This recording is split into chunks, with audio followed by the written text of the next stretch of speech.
श्री शिवपुराण रुद्र संहिता द्वितीय खंड अध्याय 20।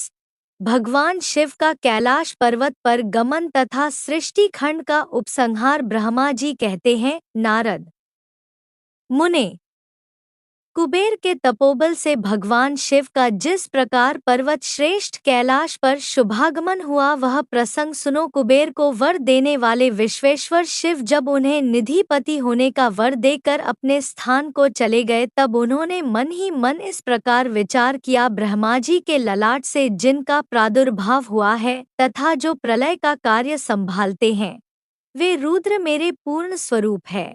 अतः उन्हीं के रूप में मैं गुह्यकों के राजा के निवास स्थान कैलाश जाऊंगा। उन्हीं के रूप में मैं कुबेर का मित्र बनकर उसी पर्वत पर विलासपूर्वक रहूंगा और बड़ा भारी तप करूंगा। शिव की इस इच्छा का चिंतन करके रुद्रदेव ने कैलाश जाने के लिए उत्सुक डमरू बजाया। डमरू की वह ध्वनि जो उत्साह बढ़ाने वाली थी, तीनों लोकों में व्याप्त हो गई।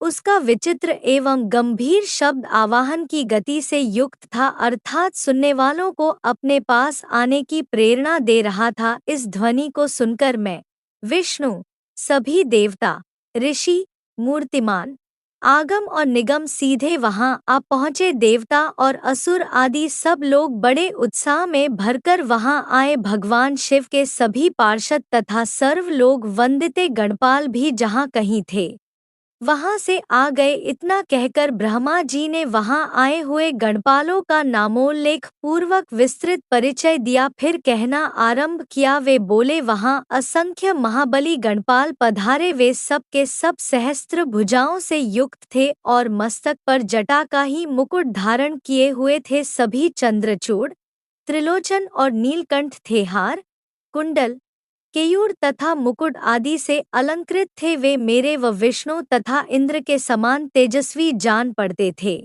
अनिमा आदि आठों सिद्धियों से घिरे थे। करोड़ों सूर्य के समान उद्भासित हो रहे थे। उस समय भगवान शिव ने विश्वकर्मा को उस पर्वत पर निवास स्थान बनाने की आज्ञा दी। अनेक भक्तों के साथ अपने व दूसरों के रहने के लिए यथा योग्य आवास तैयार करने का आदेश दिया। मुने, तब विश्वकर्मा ने भगवान शिव की आज्ञा के अनुसार उस पर्वत पर जाकर शीघ्र ही नाना प्रकार की गृहों की रचना की। श्री हरि की प्रार्थना से कुबेर पर अनुग्रह करके भगवान शिव सानंद कैलाश पर्वत पर गए। उत्तम मुहूर्त में अपने स्थान में प्रवेश करके भक्तवत्सल परमेश्वर शिव ने सबको प्रेम दान दे सनाथ किया। इसके बाद आनंद से भरे हुए श्री विष्णु आदि समस्त देवताओं, मुनियों और सिद्धों ने शिव का प्रसन्नता पूर्वक अभिषेक किया। हाथों में नाना प्रकार की भेंटें लेकर सबने कर्मशः उनका पूजन किया और बड़े उत्सव के साथ उनकी आरती उतारी। उसी समय आकाश से फूलों की वर्षा हुई जो मंगल सूचक थी। सब ओर जय जयकार और नमस्कार के शब्द गूंजने लगे। महान उत्सव फैला हुआ था जो सबके सुख को बढ़ा रहा था। उस समय सिंहासन पर बैठकर श्री विष्णु आदि सभी देवताओं द्वारा की गई यथोचित सेवा को बारंबार ग्रहण करके शिव बड़ी शोभा पा रहे थे। देवताओं आदि सब लोगों ने सार्थक एवं प्रिय वचनों द्वारा लोक कल्याणकारी भगवान शंकर का पृथक पृथक स्तवन किया। सर्वेश्वर प्रभु ने प्रसन्नचित से वह स्तवन सुनकर उन सब को प्रसन्नता पूर्वक मनोवांछित वर एवं अभीष्ट वस्तुएं प्रदान की। मुने, तदनंतर श्री विष्णु के साथ में तथा अन्य सब देवता और मुनि मनोवांछित वस्तु पाकर आनंदित हो शिव की आज्ञा से अपने अपने धाम को चले गए। कुबेर भी शिव की आज्ञा से प्रसन्नता पूर्वक अपने स्थान को गए। फिर वे भगवान शंभु जो सर्वदा स्वतंत्र हैं, योगपरायण एवं ध्यान तत्पर हो पर्वत प्रवर कैलाश पर रहने लगे। कुछ काल बिना पत्नी की ही बिताकर परमेश्वर शिव ने दक्ष कन्या सती को पत्नी रूप में प्राप्त किया। देवर्षि